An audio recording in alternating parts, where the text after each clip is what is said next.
भारत माता की, भारत माता की, भारत माता की, भारत माता की. நண்பர்களே, உங்களுடைய இந்த மன உறுதி, உங்களுடைய இந்த தைரியம் மேலும் பாரத அன்னையின் பெருமிதத்தையும் மானத்தையும் பாதுகாக்கும் பொருட்டு உங்களுடைய அர்ப்பணிப்பு உணர்வு ஈடு இணைய இல்லாத ஒன்று. உங்களுடைய வாழ்க்கையும் கூட இந்த உலகத்திலே யார் ஒருவருக்கும் சளைத்தது கிடையாது. இத்தனை கடினமான சூழ்நிலைகளிலும் கூட, இத்தனை உயரங்களில் நீங்கள் அனைவரும் பாரத அன்னையின் கவசமாக இருக்கின்றீர்கள். அவளை பாதுகாத்து வருகின்றீர்கள். அவளுக்கு சேவை புரிந்து வருகின்றீர்கள். இதற்கு இணையாக ஒட்டுமொத்த உலகத்திலுமே யாராலும் செய்யவே முடியாது. உங்களுடைய வீரம் இப்போது நீங்கள் இருந்து கொண்டிருக்கும் உயரத்தை காட்டிலும் மிக மிக பெரியது, மகத்துவம் வாய்ந்தது. உங்களுடைய உறுதிப்பாடு நீங்கள் தினந்தோறும் அளந்து பார்க்கும் பள்ளத்தாக்கினை காட்டிலும் மிக மிக ஆழமானது, அகலமானது. உங்களுடைய தோள் வலிமை உங்கள் அருகிலே உயர்ந்து நின்று கொண்டிருக்கும் இந்த மலைகளை காட்டிலும் வலிமையானது. உங்களுடைய மன உறுதி அக்கம் பக்கத்தில் இருக்கும் மலைகளை காட்டிலும் அசைக்க முடியாதது. இன்று உங்கள் மத்தியில் வந்திருக்கும் வேளையிலே என்னால் இதை உணர முடிகிறது. நேரடியாகவே இதை என் கண்களால் இதை பார்த்து கொண்டிருக்கிறேன். நண்பர்களே, தேசத்தின் பாதுகாப்பு என்பது உங்கள் கைகளில் இருக்கும்போது, உங்களுடைய உறுதியான சீரிய நோக்கங்களில் இருக்கும்போது, அப்போது ஒரு அசைக்க முடியாத நம்பிக்கை பிறக்கிறது. இது எனக்கு மட்டுமல்ல, நாடு முழுவதுக்குமே உறுதியான நம்பிக்கையும் இருக்கிறது. மேலும் தேசம் கவலை இல்லாமலும் இருக்கிறது. காலூன்றி நீங்கள் சிகரங்கள் மீது திடமாக இருக்கும்போது இந்த விஷயம்தான் நாட்டு மக்கள் ஒவ்வொருவருக்கும் தேசத்திற்காக இரவு பகல் பாராமல் பணியாற்ற உத்வேகத்தை அளிக்கிறது. தற்சார்பு பாரதத்தை ஏற்படுத்தும் உறுதிப்பாடு உங்கள் அனைவரின் காரணமாகத்தான், உங்களுடைய தியாகம், தவம், நேரிய நோக்கங்கள் காரணமாகத்தான் மேலும் உறுதி படைத்ததாக உருவெடுக்கிறது. மேலும் இப்போது நீங்கள் அனைவரும், மேலும் உங்களுடைய நண்பர்கள் அனைவரும் வெளிப்படுத்தியிருக்கும் வீரம் இருக்கிறதே, இதுதான் உலக அனைத்திற்கும் பாரதத்தின் பலம் என்ன என்பது தொடர்பான செய்தியை அளித்திருக்கிறது. இன்று என் முன்னாலே என்னால் ராணுவ வீராங்கனைகளையும் பார்க்க முடிகிறது. யுத்தகளத்திலே, எல்லைப்புறத்திலே இத்தகைய காட்சி இதுவே கருத்தூக்கம் ஏற்படுத்துவதாக இருக்கிறது. நண்பர்களே, தேசிய கவி ராம்தாரி சிங் தினகர் அவர்கள் எழுதியிருக்கிறார், ஜின்கே சிங்ஹநாத் சே சஹமி, யாருடைய சிம்ம கர்ஜனையால் இப்போது பூமி நடுங்குகின்றதோ, பூமியையே நடுங்க வைக்கும் அந்த சூரர்களுக்காக கலம் ஆஜ் உன்கி ஜெய் ஜெய் போல். பேனாவே, இன்று அவர்களுக்கு நீ வாழ்த்து பாப்பாடு.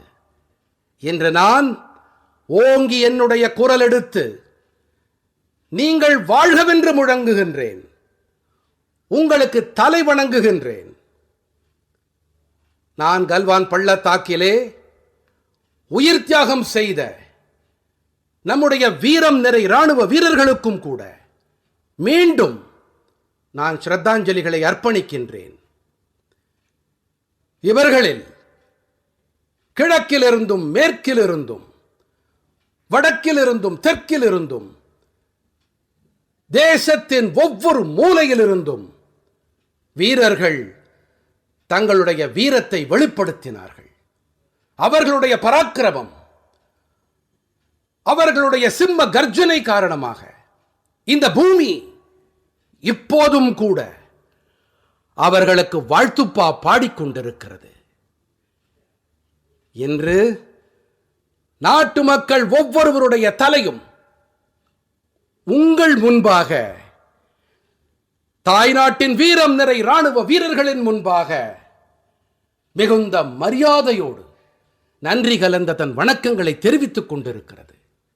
இன்று இந்தியர்கள் ஒவ்வொருவருடைய நெஞ்சும் உங்களுடைய வீரம் மற்றும் பராக்கிரமம் காரணமாக விம்மிக் கொண்டிருக்கிறது. நண்பர்களே, சிந்து நதியின் ஆசிகள் காரணமாக இந்த பூமி புனிதப்படுத்தப்பட்டிருக்கிறது. வீர நெஞ்சங்களின் தீரம், தைரியம் ஆகியவற்றின் வீர கதைகளை இந்த பூமி தனக்குள்ளே கரைத்துக் கொண்டிருக்கின்றது. லே லடாக் தொடங்கி கர்கில், சியாச்சன் ஆகியவை வரை, ரெஜாங் லாவின் பனிமூடிய சிகரங்கள் தொடங்கி கல்வான் பள்ளத்தாக்கின் குளிர்ந்த நீர் நிறைந்த ஆறுகள் வரை ஒவ்வொரு சிகரமும், ஒவ்வொரு மலையும், ஒவ்வொரு நீர்நிலையும், ஒவ்வொரு சிறுகல்லும், ஒவ்வொரு பாறையும் பாரத நாட்டு வீரர்களின் தைரியத்துக்கான சான்று பகர்ந்து கொண்டிருக்கின்றன. 14ஆம் பிரிவினுடைய சாகச வெளிப்பாட்டின் காதை என்னவோ அனைத்து திசைகளிலும் பரவி இருக்கிறது. இந்த உலகம் உங்களுடைய ஆச்சரியம் ஏற்படுத்தும் வீரத்தை பார்த்திருக்கிறது, அறிந்திருக்கிறது. உங்களுடைய வீரம் நிறை காதைகள் வீடுகள் தோறும் எதிரொலித்துக் கொண்டிருக்கின்றன. மேலும் பாரத அன்னையின் எதிரிகள் உங்களுடைய ஜுவாலை, உங்களுடைய ஜுவாலையையும் பார்த்திருக்கிறார்கள். மேலும் உங்களுடைய ஆக்ரோஷத்தையும் கூட. நண்பர்களே, லடாக்கின் இந்த ஒட்டுமொத்த பகுதியும் இது பாரத நாட்டின் நெற்றி திலகம், 130 கோடி நாட்டு மக்களின் மானம், பெருமை ஆகியவற்றின் அடையாள சின்னம். இந்த பூமி பாரத நாட்டுக்கு அனைத்தையும் முழுமையாக தியாகம் செய்ய எக்காலத்திலும் தயாராக இருக்கக்கூடிய தேசபக்தர்கள் நிறைந்த பூமி இது. இந்த மண்தான் குஷத் பகுலா ரிம்போச்சே போன்ற மகத்தான தேச பக்தர்களை நாட்டுக்கு அளித்திருக்கின்றது. நமது இந்த ரிம்போச்சே அவர்கள், அவர் காரணமாகத்தான், அவர்தான் எதிரிகளின் கயமைத்தனமான நோக்கங்களுக்கு எதிராக வட்டாரத்து மக்களை ஒன்று திரட்டி காட்டினார். ரிம்போச்சே அவர்கள் தலைமையில் இங்கே பிரிவினையை ஏற்படுத்த மேற்கொள்ளப்பட்ட அனைத்து சூழ்ச்சிகளையும் லடாக்கின் நாட்டுப்பற்று மிக்க மக்கள் தோல்வியடையச் செய்தார்கள். அவருடைய உத்வேகம் அளிக்கும் முயற்சிகள் காரணமாகவே இந்த நாட்டுக்கும் இந்திய ராணுவத்துக்கும் லடாக் ஸ்கவுட் என்ற பெயரில் காலாட்படை பிரிவு ஒன்றை ஏற்படுத்த கருத்தூக்கம் பிறந்தது. இன்று லடாக்கின் மக்கள் அனைத்து மட்டங்களிலும், அது இராணுவமாகட்டும் அல்லது பொதுமக்கள் ஆற்றும் கடமை என்பதாகட்டும், தேசத்தை வலுவுள்ளதாக ஆக்க தங்களுடைய அற்புதமான பங்களிப்பை அளித்து வருகிறார்கள். நண்பர்களே, நம் நாட்டிலே ஒரு விஷயம் கூறப்படுவதுண்டு. खड्गिन आक्रम्य वंचितः, खड्गिन आक्रम्य कुंजितः, वीर भोग्या वसुंधरा. அதாவது வீரர்கள் தங்களுடைய ஆயுதங்களின் பலத்தால் மட்டுமே பூமியை, தாய் நாட்டை காப்பாற்றி அளிக்கின்றார்கள்.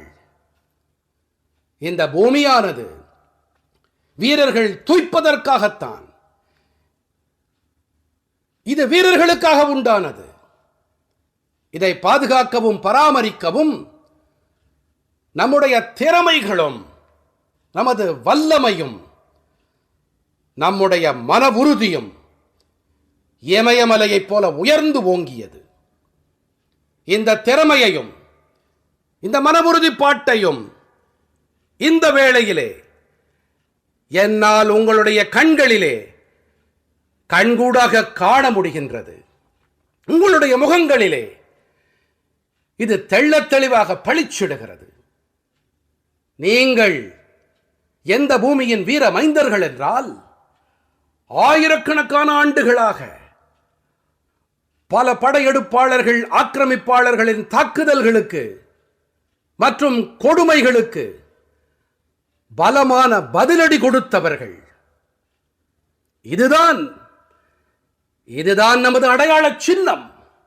நாம் எப்படிப்பட்டவர்கள் என்றால், நாம் குழல் ஊதும் அந்த அழகான கிருஷ்ணனையும் வணங்குபவர்கள். அதே நேரத்தில் நாம் சுதர்சன சக்கரத்தை தாங்கி நிற்கும் கிருஷ்ணனையும் லட்சியமாக கொண்டு பயணிப்பவர்கள். இந்த உத்வேகம் காரணமாகவே ஒவ்வொரு தாக்குதலுக்கு பின்னரும் பாரதம் மேலும் சக்தி படைத்த நாடாக பரிமளித்து வந்திருக்கிறது. நண்பர்களே, தேசத்தினுடைய, உலகத்தினுடைய, மனித சமூகத்தின் வளர்ச்சியின் பொருட்டு அமைதியையும் நட்பினையும் அனைவருமே மனதார ஏற்றுக்கொள்ளுகிறார்கள். அனைவரும் சம்மதிக்கிறார்கள். இது மிகவும் அவசியமான ஒன்று. ஆனால் அதே வேளை இன்னொன்றையும் நாம் அறிவோம். அதாவது அமைதியை பலவீனமான ஒருவனால் ஏற்படுத்த முடியாது. பலவீனமானவரால் அமைதிக்கான எந்த முயற்சியையும் மேற்கொள்ள முடியாது. வீரம் மட்டுமே அமைதியை ஏற்படுத்த முதல் அடிப்படையாக இருக்கிறது. பாரதம் இன்று நீர், நிலம், ஆகாயம், மேலும் விண்வெளி வரை இன்று பலத்தை பெருக்கி வருகிறது என்றால், இதன் பின்னணியில் இருக்கும் இலக்கு மனித சமூகத்தின் நலன் மட்டும்தான். பாரத நாடு இன்று அதிநவீன ஆயுதங்கள், தளவாடங்களை உருவாக்கி கொண்டு வருகிறது. உலகின் மிக அதிநவீனங்கள் நிறைந்த தொழில்நுட்பங்களை பாரத ராணுவத்திற்காக நாம் கொண்டு சேர்த்து வருகிறோம். இதன் பின்னணியில் இருக்கும் நோக்கமும் கூட இது மட்டும்தான்.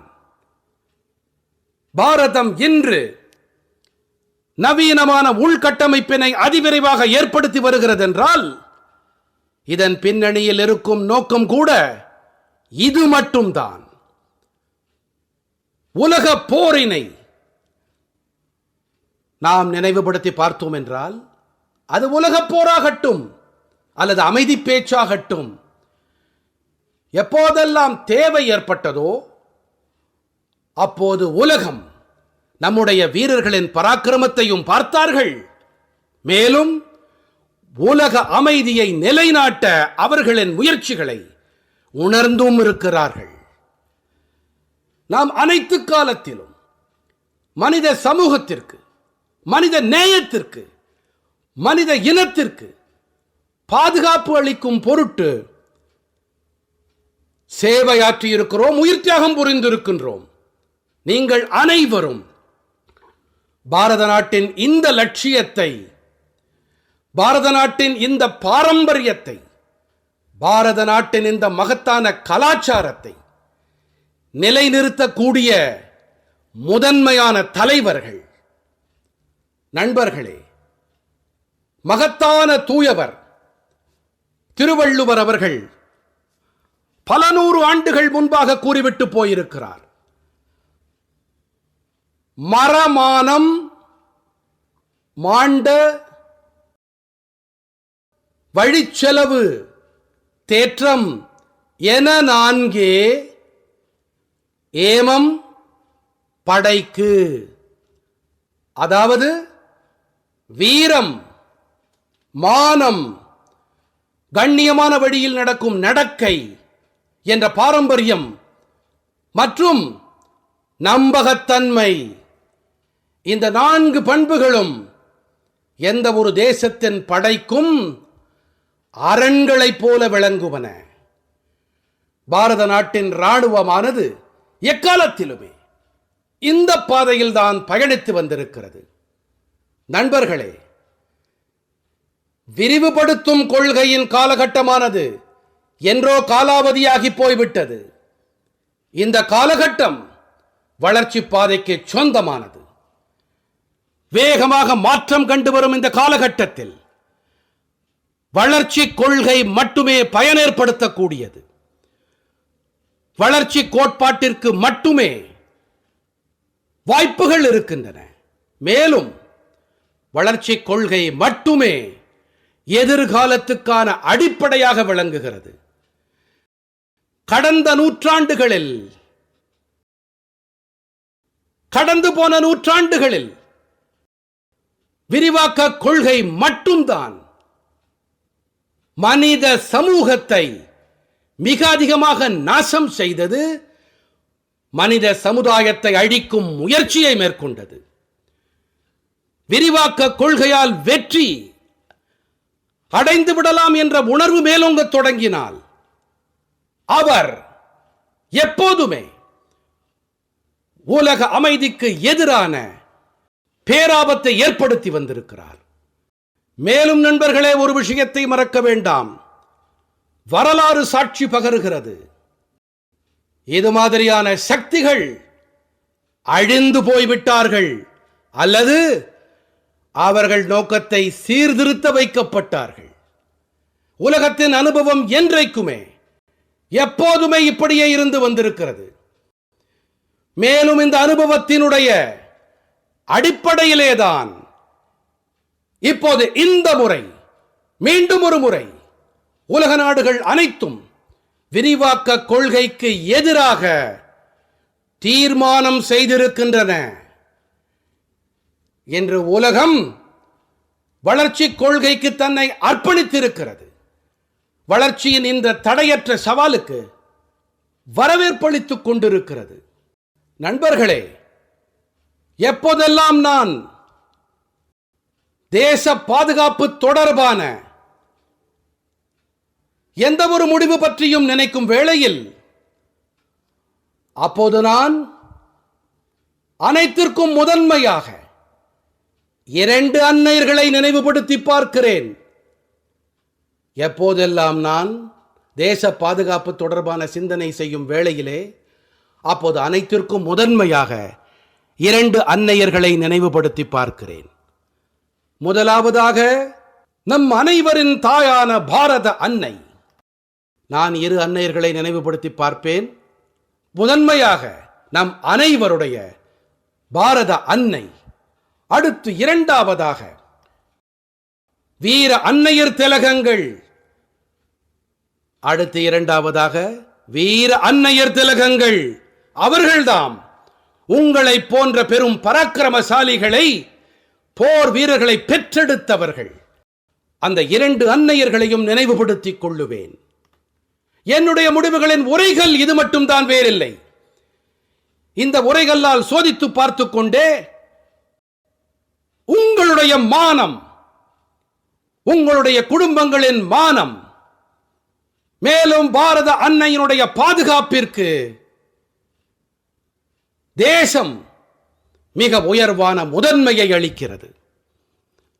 நமது படையினருக்கு அதிநவீன ஆயுதங்கள் கிடைக்க வேண்டும், அல்லது உங்களுக்கு தேவையான அனைத்து பொருட்களும் கிடைக்க வேண்டும். இவை அனைத்தின் தொடர்பாக நாங்கள் அதிகமான கவனத்தை அளித்துக் கொண்டு வந்திருக்கிறோம். இப்போது தேசத்திலே எல்லைப்புற கட்டமைப்பு தொடர்பாக செலவினம் கிட்டத்தட்ட 3 மடங்கு அதிகரிக்கப்பட்டிருக்கிறது. இதனால் எல்லையோர பகுதிகள் மற்றும் எல்லையோர மேம்பாடு, மேலும் எல்லைகளில் சாலைகள், பாலங்கள் அமைக்கும் பணிகள் அனைத்தும் மேலும் துரிதப்படுத்தப்பட்டிருக்கின்றன.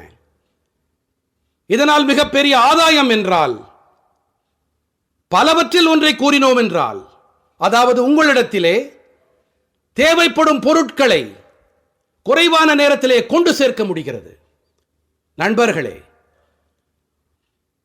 படைகளுக்கு இடையிலே சிறப்பான ஒருங்கிணைப்பிற்காக நீண்ட நெடுங்காலமாக ஒரு எதிர்பார்ப்பு இருந்து வந்தது. அதாவது பாதுகாப்பு படைகளின் தலைவர் என்ற தலைமையை ஏற்படுத்துதல்.